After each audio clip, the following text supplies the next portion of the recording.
Bonjour, mon nom est Julie Leblanc, bienvenue à revuemajulie.com pour l'entrevue avec l'invité du mois. Et j'ai l'honneur de vous présenter, si vous ne le connaissez pas déjà, Maître Réal Fortin. Bonjour. Enchanté. Enchanté, Julie. Ben, enchanté, on se connaît déjà, mais oui. réenchanté. Merci. Mais là, quand on est député, on ne met plus le maître en avant. Ben, je veux dire, le maître, ça vient que le job d'avocat. Je suis encore avocat, membre du barreau, mais non, je ne me fais pas appeler maître. Réal, ça me suffit amplement. Monsieur le député? Oh, Réal, c'est correct. Mais comme vous voulez, c'est pas... Non, j'ai jamais été trop attaché à ce genre de considération-là. Alors, Réal a été élu dans le comté de la Rivière-du-Nord. Rivière-du-Nord, comté de Rivière-du-Nord. OK, il n'y a pas de là. Il n'y a pas de là, mais bon. La Rivière-du-Nord passe dans mon comté de Rivière-du-Nord. Puis qui couvre finalement? En fait, la circonscription de Rivière-du-Nord, c'est 4 villes, Saint-Jérôme, Sainte-Sophie, Prévost et Saint-Hippolyte. Ah, OK, d'accord. Ouais. C'est presque la MRC. La MRC Rivière-du-Nord inclut ces 4 villes-là, plus Saint-Colomban. Mais à cause des considérations démographiques, là, quand la population augmente, ils ont redivisé depuis 2015, on a perdu Saint-Colomban parce qu'il y avait trop de monde dans les 4 autres villes. Alors, maintenant, c'est ces 4 villes-là. Et puis, c'est pas ton premier mandat non plus, tu as été réélu? Oui, mon premier mandat débutait avec l'élection du 19 octobre 2015. Et là, j'ai été réélu le 21 octobre 2019. Donc, pour le Bloc. Je débute ma 5e année, toujours pour le Bloc québécois. Ouais. On va partir ça un petit peu à la base. Okay? Ouais, ouais. Réal, c'est quoi ta jeunesse, un peu, ton environnement? Là? Comment ça s'est profilé jusqu'au droit? On a combien d'heures là, pour parler de ça? On a 50 minutes avant votre prochain rendez-vous. On va résumer ça. Regardez, moi, je suis né, évidemment, je suis né à Montréal, à l'hôpital, à Montréal, comme tout le monde à cette époque-là. On habitait à Laval et j'ai grandi donc à Laval jusqu'à l'âge de 21 ans. Et dans un milieu simple, ouvrier, mon père travaillait comme journalier chez Kraft à Montréal, produits alimentaires. Et ma mère était à la maison, s'occupait des 3 enfants. Puis ensuite, elle a travaillé, elle était à la cafétéria de la Polyvalente à Laval pendant plusieurs années. Puis c'est ça. Donc j'ai grandi dans ce milieu-là, tout simple. Puis j'ai eu j'ai eu une belle jeunesse, une belle vie. On a manqué de rien. J'ai pas d'histoire vraiment troublante à vous raconter sur mon enfance. Puis là, comment qu'on arrive à dire, OK, là, j'ai vraiment le goût d'être avocat dans la vie? Est-ce que c'était votre premier choix? Bien, c'est drôle, non. Quand j'étais petit gars, je voulais être médecin. Mais j'ai toujours eu un peu, je dirais pas peur du sang, là, mais j'aimais pas ça, voir le sang. J'aimais pas ça saigner, j'aimais pas les aiguilles. Fait que j'ai vite compris que c'était peut-être pas la job dans laquelle j'aurais eu le plus de plaisir. Et il faut dire non plus que les sciences, là, c'était pas ma tasse de thé. Donc, non, c'était un rêve d'enfant d'être médecin, mais ça a vite passé. J'ai fait mes études jusqu'au secondaire 5. Ensuite, j'ai fait une session en électronique. On me disait que j'aurais pu être bon en électronique. J'étais vraiment pas bon en électronique, là. L'orienteur qui me dit ça devrait changer de job. Ça, depuis le temps, il a dû changer de job, il a arrêté de travailler. Mais donc, j'ai fait une session en électronique, puis j'étais vraiment pas à ma place, j'ai quitté. J'ai travaillé dans une usine de pétrochimie pendant 10 ans, et comme journalier. Là. Et puis ensuite de ça, je suis retourné aux études. J'ai fait mon droit à Sherbrooke de 85 à 89. À l'époque, j'étais reçu sur la base d'un candidat adulte. J'avais déjà mes 2 enfants. Ma fille avait 2 ans, mon fils avait 6 mois. Et puis, on s'est installé à Sherbrooke de 85 à 89. Et après mes études, je suis revenu à Laval. J'ai travaillé 1 an dans un bureau à Laval, puis ensuite de ça, dans les Laurentides depuis 1980, fin 89, début 90, là, que je suis dans les Laurentides. Au début à Sainte-Agathe, Saint-Jovite, maintenant à Saint-Jérôme depuis 1991. Bien, félicitations à votre femme déjà de rouler tout ça pendant qu'on a 2 enfants avec quelqu'un aux études. Chapeau! C'est des beaux défis pour tout le monde. C'est ça, ouais, hein? Ouais. Wow! Puis là, à partir de là, quand on est rentré dans l'élément du droit, c'était quoi qui animait tout ça? C'était-tu de ramener la justice? C'était quoi le leitmotiv? Ouais.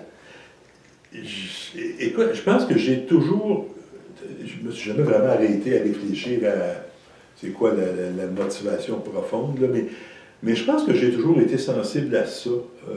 Mon père disait que j'étais abstineux quand j'étais jeune, mais si j'ai toujours été peut-être un peu sensible et tenace sur cette question-là des droits. Là, que quelqu'un a droit à ça, pourquoi on ne devrait pas? Puis bon, donc oui, c'est quelque chose qui m'a probablement toujours rejoint par ça, mais il y avait le côté intellectuel que j'aimais beaucoup des études en droit, l'histoire, la philosophie du droit, les règles de société. Ça m'a toujours... ça m'a bien intéressé. Les études, c'était le fun pour moi.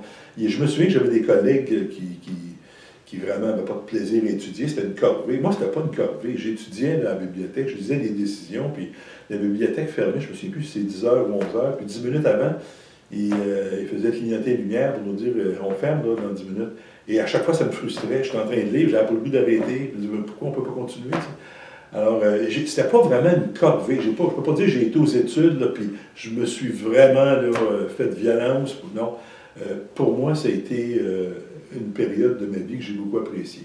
Avec, évidemment, là, beaucoup de contraintes là, sur le plan économique, c'est bien certain. Tu vis avec un salaire d'étudiant. Je vivais avec les prêts et bourses. Là, on était 4 avec les enfants. Mettons qu'il fallait les fins de semaine... j'ai livré du poulet, on était concierge dans l'immeuble où on habitait un bout de temps. On a fait on a dû faire un peu de gymnastique là, pour arriver, là, mais ça a été une période heureuse de ma vie. Simple, oui. Intense. Ah, tout à fait simple, mais oui, intense, simple, mais heureuse, oui. C'est génial. Bien, tout à fait, oui. Puis là, si on passe de l'avocat qui commence puis qui décide de finalement partir à son compte et son propre cabinet, là, c'est parce que là, on va stimuler l'homme d'affaires. On change de défi. Ouais, oui. Le droit m'a toujours intéressé. Par contre, les affaires aussi, je trouve ça intéressant d'abord d'être mon propre patron, là, de prendre des décisions. Mais là aussi, il y a des inconvénients et des avantages. Là. On dit ça, c'est un peu le rêve, tu sais, quelqu'un qui travaille à ce temps-là, de dire « je vais être mon propre patron ».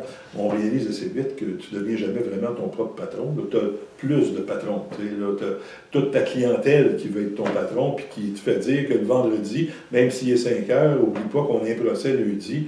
Fait que veille un peu ce soir pour réviser ton dossier, puis fais un peu de recherche samedi, puis rencontre des témoins dimanche après-midi au bureau, puis lundi matin. Alors, tu sais, tu n'es jamais vraiment... Tu ne deviens pas plus... libre en termes de temps ou d'organisation. Bien, c'est-à-dire, ouais, en termes de temps, mais tu organises peut-être mieux ton agenda et tu relèves des défis, là.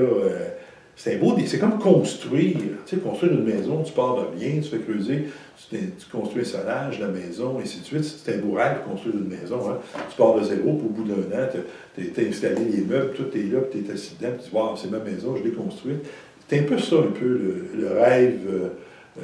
D'être en affaires, d'être à mon compte. C'était de dire, on va construire quelque chose, on va construire un cabinet d'avocats qui va connaître des succès. Oui, c'est sûr que ce n'est pas toujours des moments difficiles, mais oui, dans l'ensemble, on a connu des beaux succès, puis j'étais bien fier de cette réussite-là. C'est ça qui arrive avec cette profession-là, c'est des grosses semaines.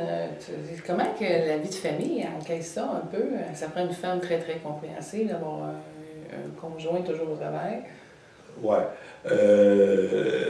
En tout cas, je ne suis pas sûr que j'ai envie d'embarquer sur les choses personnelles, mais pour résumer ça en quelques lignes, oui, j'étais très occupé et j'ai connu un divorce à l'époque, mes enfants étaient mais jeunes. c'est ça qui se passe. Oui. Ouais. Ma fille avait 14 ans, mon fils 12 ans.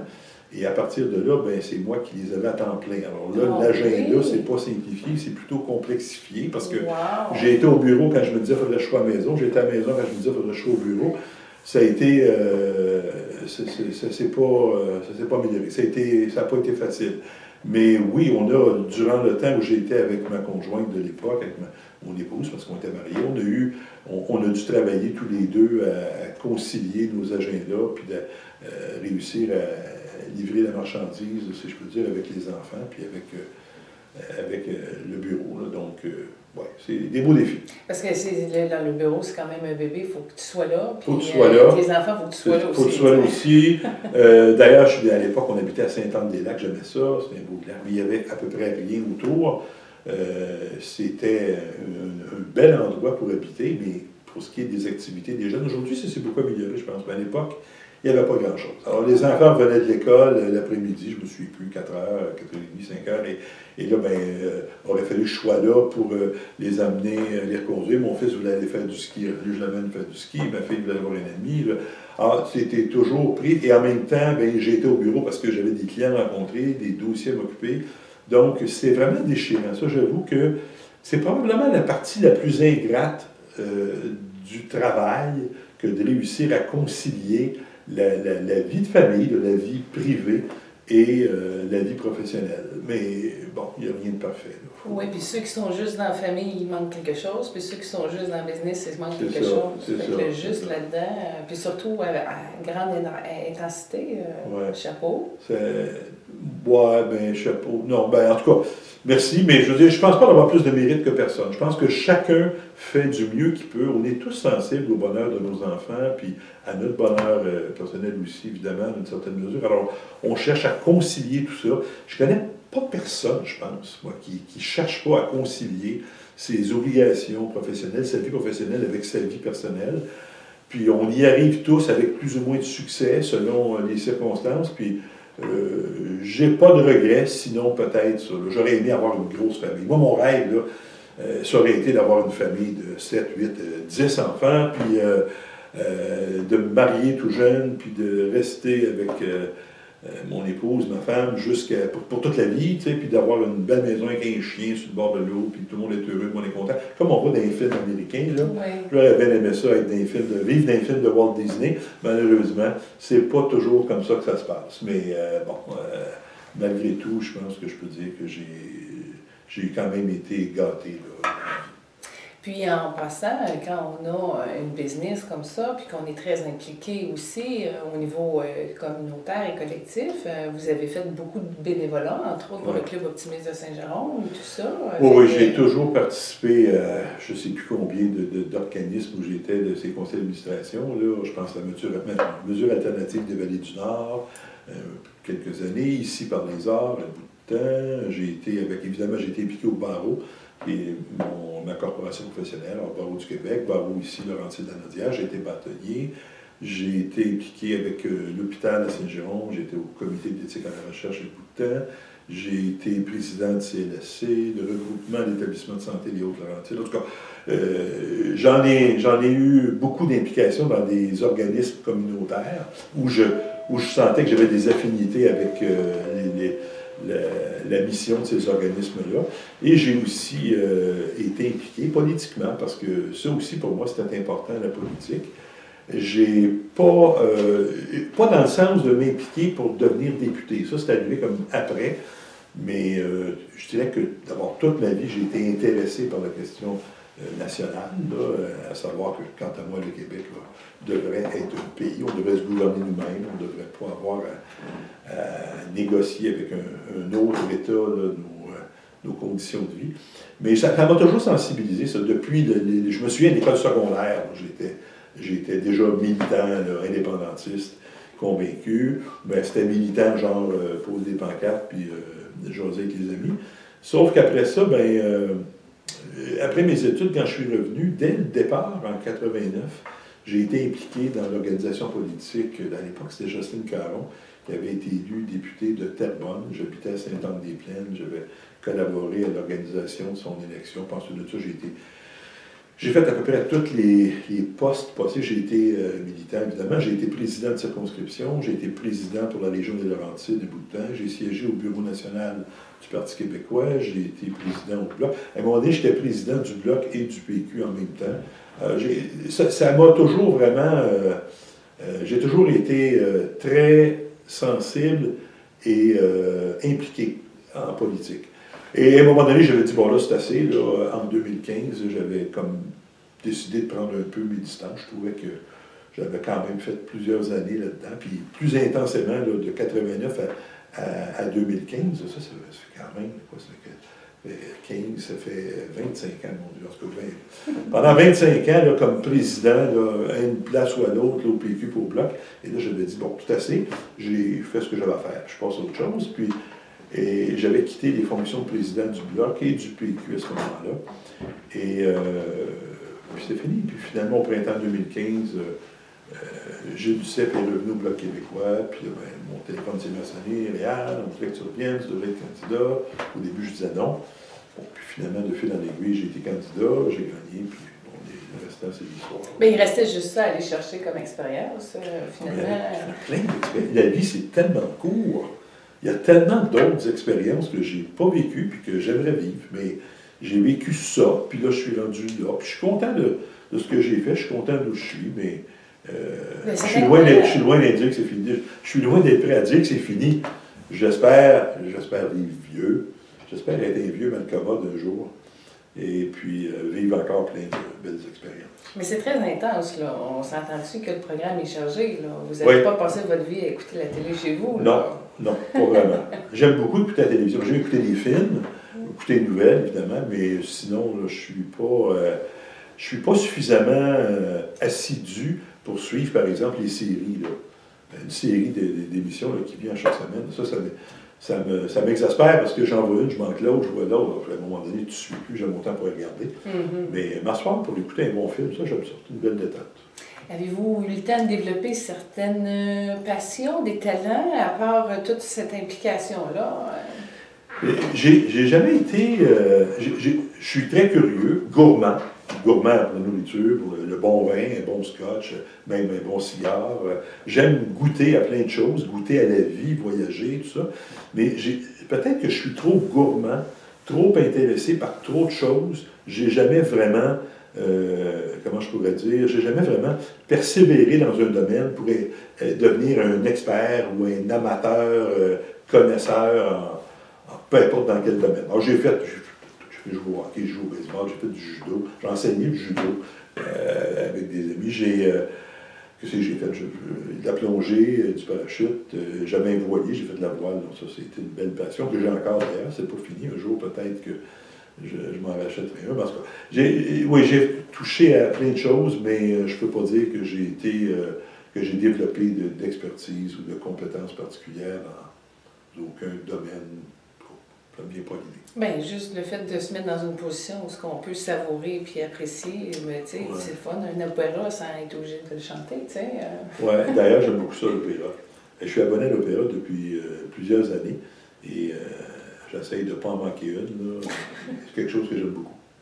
Un mélange de théâtre et de musique. J'aime la musique classique, j'aime le théâtre. L'opéra, c'est comme un mélange des deux. Un bon opéra, j'aime les vieux classiques, là, puis moi, j'aime ça, l'opéra. Qu'est-ce que ça fait, justement, quand on se met dans des dispositions? Parce que là, c'est le temps de vivre des émotions, parce qu'en politique, tu ne peux pas vraiment nécessairement t'offrir comme possibilité de... Bien, c'est sûr que quand tu combats, puis tu n'es pas d'accord avec un point, il y a des émotions, là, mais la gestion d'émotions, quand tu es avocat, quand tu es en affaires, quand tu es en politique, n'est pas pareil qu'un humain. Moi, je pense que je suis émotif, puis je pense pas que je pourrais ne pas l'être. Fait que je le suis, puis je suis dans tout. Mais c'est sûr que tu t'imposes une discipline selon ce que tu as à faire. Si je suis d'un party avec des amis, puis qu'on prend du vin, on mange, puis on fait des blagues, c'est une chose. Mais si je suis au Parlement, puis je dois intervenir, par exemple, d'un point de presse sur un sujet particulier, c'est certain que je n'arriverai pas pour vous parler d'un drame avec le sourire fendu jusqu'aux oreilles. Là. Alors, je suis émotif, mais je contrôle mon émotion pour essayer je m'impose une certaine rigueur, une certaine discipline quand c'est nécessaire de le faire, parce que des fois, il faut être plus discipliné. Mais l'émotion, je pense pas que je pourrais faire quoi que ce soit sans émotion. C'est une très bonne réponse, merci. Tant mieux. La différence quand tu fais de la politique provinciale puis de la politique fédérale, comment... C'est pas les mêmes dossiers. C'est comme, je sais pas moi, à l'école, c'est-tu plus important les mathématiques ou le français? Tu sais, c'est deux choses bien différentes, tout aussi importantes l'une que l'autre. Je pense que, la politique provinciale à Québec, on va gérer les dossiers qui sont dans le champ de compétences des provinces en vertu de l'Acte de l'Amérique du Nord britannique, la Constitution canadienne. Alors, on va dire, par exemple, les écoles, les hôpitaux, tout ça, c'est géré par Québec. Par contre, au fédéral, on va gérer d'autres dossiers, l'immigration, les relations internationales, la sécurité nationale, la défense nationale. Alors, c'est des dossiers différents, donc des parlements différents, des intervenants différents. Mais la politique comme milieu, ben, c'est un peu la même chose. On doit, dans un cas comme dans l'autre, défendre des points de vue. Tu sais, une élection, là, c'est une opération de vente. Quand je suis en élection, en campagne électorale, moi, je dis aux gens, voici ce que j'ai fait, voici ce que je vous propose de faire pour les années qui viennent, vous en pensez quoi? Puis là, ils vont voter. Puis là, ils disent, ben oui, on vote pour toi. En tout cas, dans mon cas, c'est ce qui est arrivé. Ben moi, j'ai l'obligation de livrer. J'ai l'obligation d'aller défendre ce point de vue-là. Le point de vue que je leur ai vendu, là, j'ai l'obligation de le défendre, ce point de vue-là. Et c'est ce que j'essaie de faire du mieux que je peux. Donc, travailler dans les champs de juridiction du Parlement fédéral, puisque c'est là que j'exerce comme député fédéral, mais le faire au travers la lorgnette là, du programme du Bloc québécois. C'est ce qu'on a vendu. On a dit des choses comme celle-là. Nous, on pense que le Québec devrait être un pays. Ben, je ne peux pas me mettre à dire que je pense le contraire.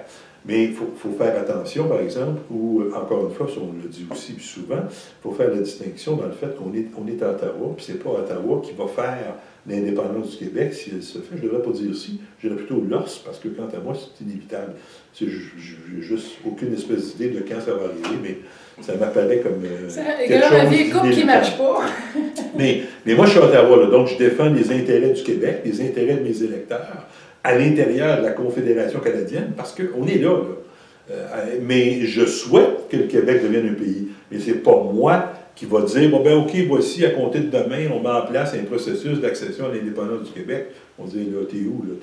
C'est une autre planète, là. Alors, on est dans ce carcan-là, dans cette structure-là canadienne. Alors, il faut défendre nos intérêts là-dedans, s'assurer que nos impôts sont utilisés à bon escient, que sont utilisés dans le sens de nos valeurs, de nos intérêts.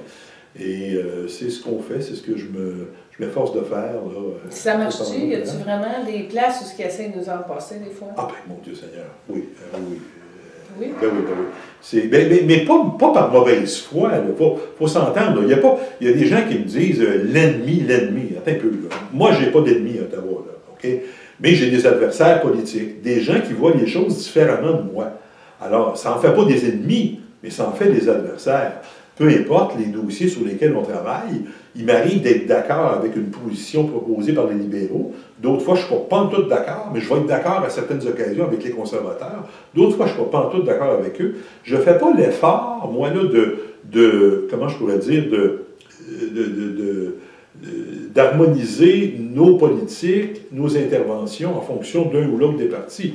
Moi, je dis, mon programme à moi, c'est le Québec. Alors, si les libéraux proposent quelque chose qui, à mon avis, va dans le sens des intérêts du Québec, je vais être d'accord, je vais voter pour ça. Puis si, à mon avis, on y perd, je vais voter comme. Puis à votre question, est-ce que ça arrive? Ça arrive fréquemment. Les exemples, là, je ne veux pas passer un heure là-dessus, mais le pipeline, c'est un exemple flagrant, là, où au Québec, on n'en veut pas. Les municipalités ont adopté des résolutions, ils n'en voulaient pas. Les MRC, tout le monde a dit non, la population a dit non. C'est jamais unanime, on n'est pas en Russie, mais je pense qu'aux 3/4 ou à peu près la population dit non au pipeline. Alors nous, on a dit non. Par contre, dans l'Ouest, pas par mauvaise foi, ce n'est pas des démons, ce n'est pas des fous, mais ils ont des intérêts différents, des valeurs différentes, et pour eux, exploiter le pétrole, les gens de l'Ouest, ils pensent que c'est une bonne chose, parce qu'économiquement, c'est rentable, et ils ne croient pas que ça puisse, d'une façon ou d'une autre, contribuer à tuer la planète. Alors, ils ne font pas par mauvaise foi, on n'a juste pas le même point de vue. Mais nous, on le défend, notre point de vue, le point de vue de nos électeurs, et on a réussi là-dedans à faire reculer TransCanada. Alors, tant mieux, mais il y a d'autres dossiers, par exemple, sur le plan législatif. Là, à l'automne 2015 ou 2016, je ne suis pas sûr, mais le gouvernement fédéral, les libéraux avaient déposé un projet de loi qui visait, pas quelque chose, le projet Omnibus, mais entre autres, qui visait à modifier la loi sur les banques, qui est une loi fédérale, pour lui donner préséance sur toute autre loi des provinces. Ça faisait en sorte qu'au Québec, par exemple, on a la loi de protection du consommateur, ça n'existe pas ailleurs, ça, mais nous, on l'a. Cette loi-là qui protège les consommateurs québécois contre certains abus qui pourraient arriver des banques ou des institutions financières. Alors, cette loi-là devenait, je ne dirais pas obsolète, mais ça ne s'appliquait plus quand on parlait des droits des banques. Nous, on a dit un instant, là, au Québec, ça ne passe pas, ça. Pour nous, c'est important, la loi de protection du consommateur. C'est une valeur québécoise que de protéger le consommateur québécois des abus qui pourraient survenir là, par l'intervention des banques ou de toute autre entreprise. Alors, on s'est battu là-dessus, on a fait reculer le gouvernement fédéral et on a retiré ces dispositions-là du projet de loi. Alors, constamment, il faut être aux aguets. On s'en fait du passé? Bien oui, c'est évident. Là. On peut pas tout voir, on ne peut pas gagner toutes les batailles. Mais dernièrement, c'est cette semaine, lundi matin, je pense, si je ne me trompe pas, je lisais la revue de presse et Bill Morneau, notre ministre des Finances, disait « On va déposer un projet de loi ce printemps, pas un projet de loi, on va déposer notre budget ce printemps et on va déposer un budget vert. Notre budget va contenir une série de mesures écologiques et environnementales. Pourquoi? Parce qu'on veut comment est-ce qu'il avait dit ça? Je ne veux pas mettre des mots dans sa bouche, mais ce pas les mots exacts. En tout cas, on veut faire plaisir à l'opposition. On veut que notre budget soit adopté par l'opposition, parce qu'ils ne peuvent pas l'adopter tout seuls, ils sont minoritaires. Et je me dis, attends un peu, là. Tu es en train de me dire que tu vas, dans ton budget, intégrer des mesures de protection de l'environnement, pas parce que tu y crois, là, parce que tu sais que nous autres, on y croit, puis tu veux nous faire plaisir. Ben, une chance qu'on est là. Une chance qu'on est là. C'est un bel exemple de dire que ça prend des députés du Québec pour aller nous représenter, défendre nos intérêts, notre point de vue. Si on était arrivé là, nous, puis qu'on n'avait aucun intérêt pour les mesures écologiques, environnementales, ce qu'on serait pas en tête avec ça, il dirait, je vais déposer un budget qui va faire l'affaire des pétrolières parce que mes électeurs, ils veulent qu'on vende du pétrole. Ce serait ça son discours. Alors, non, on est là, on intervient, on réussit dessus toujours. Bon, il y a des batailles qu'on perd, c'est sûr, et on en gagne. On espère en gagner de plus en plus. On est rendu 32, c'est plus facile qu'à 10. Et on va continuer de travailler dans ce sens-là, c'est clair. Une dernière question, peut-être? C'est vrai! Attends un peu, là! Ça fait... Ma fille, elle voudrait savoir, parce qu'elle est très passionnée de politique malgré ses 13 ans, elle voudrait savoir comment tenir le coup malgré toutes les tempêtes là-dedans. Tenir le coup à quel sujet? Tenir le coup dans tes convictions, dans ton avenue politique. Comment tu t'accroches en politique malgré toutes les vagues? Oui, ben, j'ai de l'intérêt pour ça, là, tout simplement. Un peu comme je disais tantôt, quand j'étais aux études, je n'avais pas l'impression de travailler. Je m'amusais, j'aimais ça. C'est une belle période de ma vie. J'ai toujours dit que tu es bien mieux d'étudier quelque chose que tu aimes que de travailler dans quelque chose que tu n'aimes pas. Tu sais, je peux consacrer des années à étudier. Si j'ai du plaisir à étudier ce que j'étudie, c'est comme t'asseoir avec un bon livre, puis le lire, c'est pas un effort, c'est facile. Alors moi, je dirais, c'est ce que je répondrais à ta fille, Julie, je lui dirais, lâche pas, trouve-toi des passions, des convictions, puis lâche-les pas, abandonne-les pas, et puis tu vas avoir une belle vie, tu vas connaître des beaux succès. Avec toute l'expérience et la sagesse que tu as, si tu avais un message à livrer de ce fruit-là, ça serait quoi? Ce serait lequel? De toute ton expérience, ce serait quoi ton legs, là? Un message? C'est beaucoup comme question. Oui, mais là, c'est je pense que ça, le travail, je pense que je l'ai dit souvent aux jeunes que je rencontre dans les écoles ou un peu partout, que c'est important de faire ce qu'on aime, de trouver sa propre voie et d'y travailler. Parce que c'est comme ça qu'on va être heureux. Puis plus on va être heureux, plus on va être efficace. C'est comme l'affaire de la saucisse à grille. Plus tu en manges, plus les fraîches, là, c'est un peu la même chose. Plus tu aimes ce que tu fais, mieux tu vas le faire, puis plus efficace tu vas être, puis tu vas en récolter les fruits. Donc c'est peut-être ce que je dirais, entre autres, à ta fille. Puis sur le plan politique, c'est la même chose. La vie est belle et nous réserve constamment des surprises. Oui, on a des écueils, j'en ai eu, j'ai perdu mon fils, j'ai perdu ma conjointe l'an dernier, je ne suis pas à l'abri des malheurs, mais je pense qu'il faut garder le cap, il faut avoir des valeurs, puis en politique, il faut maintenir le cap aussi, il faut travailler, mais il ne faut pas non plus hésiter à changer de sentier des fois. On a un cap. L'objectif, c'est pas grave que tu zigzagues en y allant. L'important, c'est de garder ton objectif en tête. Et j'ai changé de route souvent dans ma vie. J'ai fait des choses à un moment donné. On a eu entre autres en politique, au Bloc, on a eu des crises. Là, je ne veux pas revenir là-dessus, on en a pour une autre heure, mais on a vraiment changé de voie. J'ai dû prendre des décisions à ce moment-là que j'aurais jamais pensé de toute ma vie que je prendrais. Mais il a fallu le faire pour préserver ce qu'on considérait comme étant l'essentiel de notre mission politique. Et on l'a fait, on a réussi, puis on a connu aujourd'hui, on a un beau succès. Mais pour arriver où on est aujourd'hui en 2020 au Bloc québécois, il a fallu que le Bloc québécois passe par une série de mésaventures et de belles aventures, mais ça a zigzagué, notre route a zigzagué, mais jamais l'objectif n'a changé. Et on est encore là avec l'objectif de servir nos concitoyens, de les servir du mieux qu'on peut avec passion, avec honnêteté, et idéalement contribuer à l'épanouissement, à la création d'un pays pour le peuple québécois. Je t'aurais demandé si ton droit t'aide dans tes missions politiques. Oui, manifestement. Le droit, là, on parle de... Le droit, c'est l'étude des lois, des règles de société. Alors, ça se divise comme en trois grands créneaux, les règles de société. Tu as le législatif, ce qu'on fait comme député, c'est qu'il va créer les lois, qu'il va les faire, les adopter. Tu as le judiciaire, ça c'est les tribunaux qui vont décider si les lois sont respectées ou pas dans des cas précis. Et puis tu as l'exécutif, qui est le gouvernement, qui est chargé de mettre en place l'application de l'ensemble des lois que le législatif a adoptées. Donc, du judiciaire où j'étais comme avocat qui plaidait quotidiennement ou à peu près devant les tribunaux, je suis passé au législatif où on fait les lois, mais c'est la même matière, c'est le même, un peu le même sujet, mais traité d'un point de vue différent. Mais ça te fait un meilleur député parce que tu connais déjà la game. Oui, ben je ne veux pas me vanter et vous dire que je suis meilleur que qui que ce soit, mais je pense que c'est une formation qui est très, très utile quand on travaille comme député. Et je le souhaiterais là, à tous les députés, tous ceux qui font de la politique, d'aller chercher une formation en droit. Je pense que c'est quelque chose de très utile, de très formateur. Puis on dit toujours que le droit, ça mène à tout, autant qu'on en sorte. Réal, je m'excuse, j'aimerais t'offrir mon livre Guérir avec les stars. C'est des entrevues avec des vedettes décédées. C'est pas édité, c'est de l'auto-édition. Puis là-dedans, j'ai rencontré René Lévesque puis Jacques Parizeau. Fait que je me suis dit que peut-être que... René Lévesque? Oui. Mais Julie, moi qui te trouve toute jeune, j'en reviens pas, mais c'est bien. Ben, merci beaucoup. Si ça peut t'apporter une compréhension.